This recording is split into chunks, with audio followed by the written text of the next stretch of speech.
Vamos tomar um café logo cedo com os principais fatos políticos da região, num bate-papo descontraído sobre política, regado a um bom café. Apoio Senhor Braga Barbearia, a barbearia do Caruaru Shopping. Muito bem, Mário já está conosco, teve eleição ontem, tem aí previsão para as eleições do ano que vem. Bom dia, Mário. Vamos lá, Mário! Nossa grande aventura começa agora!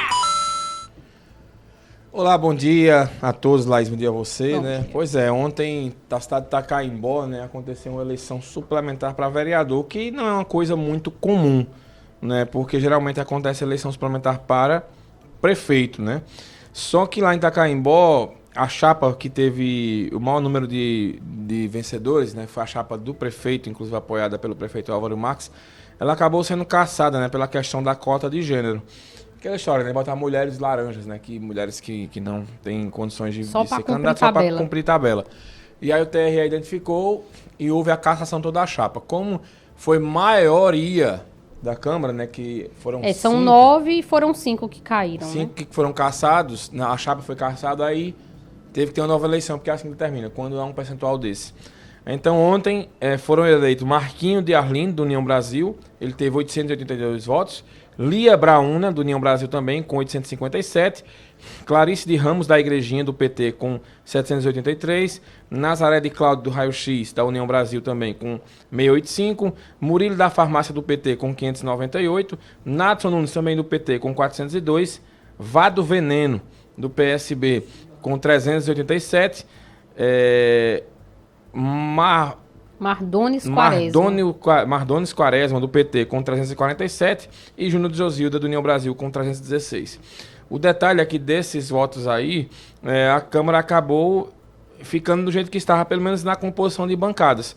Foram 5 vereadores da bancada governista, da bancada do prefeito Álvaro, e o PT e União Brasil acabaram ficando com as maiores bancadas, né? Foram eleitos da base do prefeito, né, o Murilo, o Nadilson, o Mardones, Vado Veneno, também acabou sendo, e a Clarice de Ramos, né? Os 5 são da base do prefeito Álvaro, que acabou ficando 5-4, né? 5 com a situação e 4 com a oposição.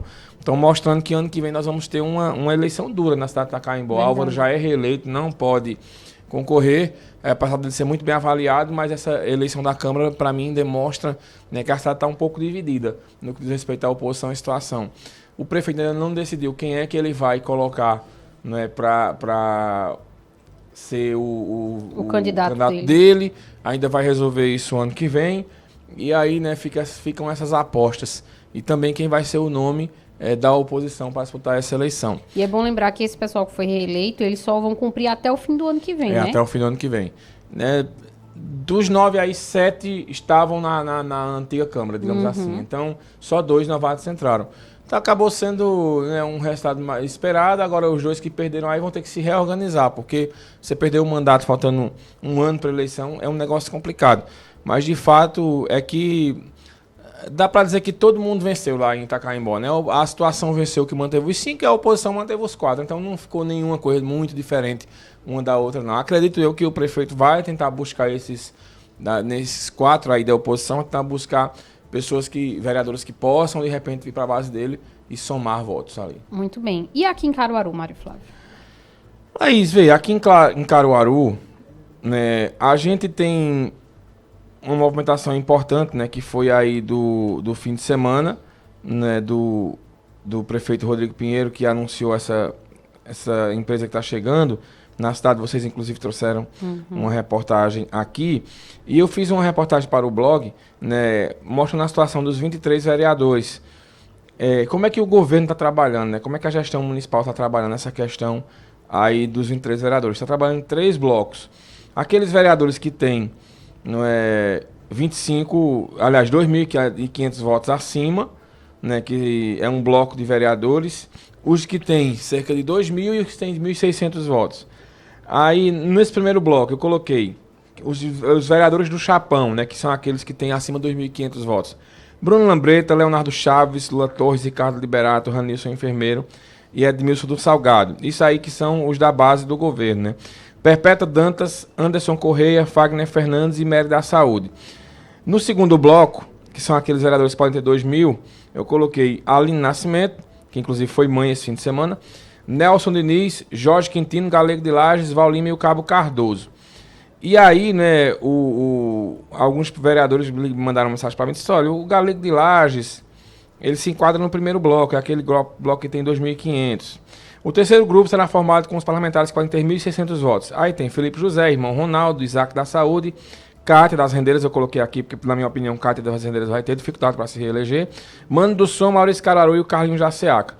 E aí, né, eu até recebi as mensagens com alguns vereadores questionando, né, por exemplo, uma que eu recebi interessante aqui, foi a que diz o seguinte, eu não vou dizer quem mandou, mas é o Nelson Diniz e o Galego, né, eles colocam que esses dois aí devem também fazer parte do chapão, que vai ter 2.500 votos para cima.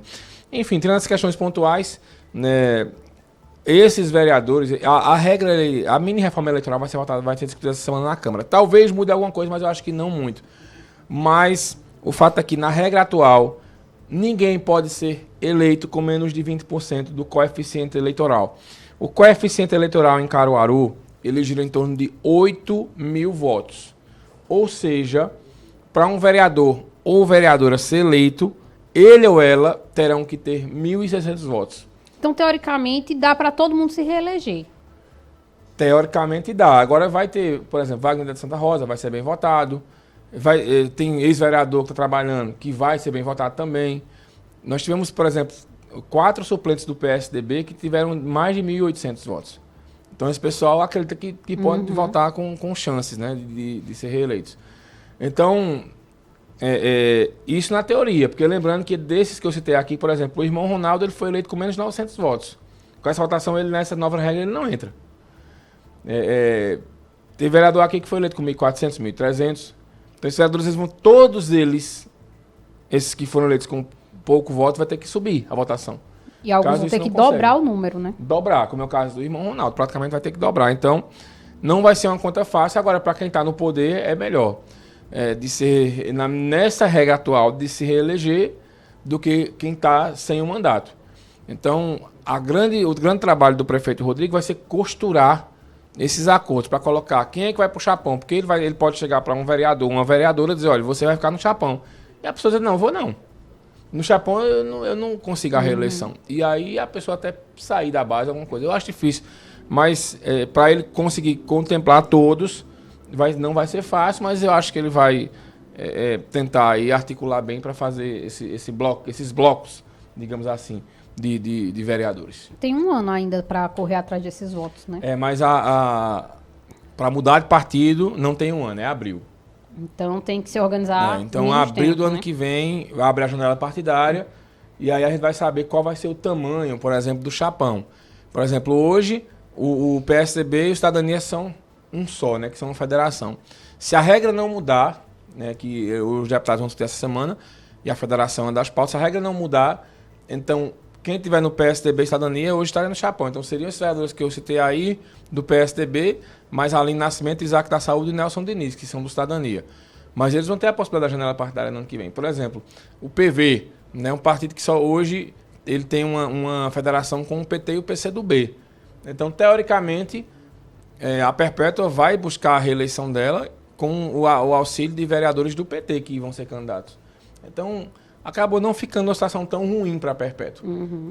Vamos ver como quem serão os outros candidatos e como é que vai ser montada essa chapa. E os partidos que não estão aqui, né, óbvio, que são os partidos, o PL não está aqui, que é do Fernando Rodolfo, o Solidariedade, que é do Armandinho. Então, esses partidos aí, eles vão tentar atrair gente para formar um bloco, né, e aí ter candidatos suficientes, né, e lembrando que também cada partido tem que ter 24 candidatos e desses 24, pelo menos 7 ou 8 serem mulheres. E não laranjas. Pois é, porque tá vendo aí, né? Um monte de chapa sendo caçada pelo mesmo motivo. Muito bem, Mário. Você fala mais sobre política dentro do Manhã Cidade, não é isso? Isso, no Manhã Cidade a gente fala mais sobre o assunto da política, né?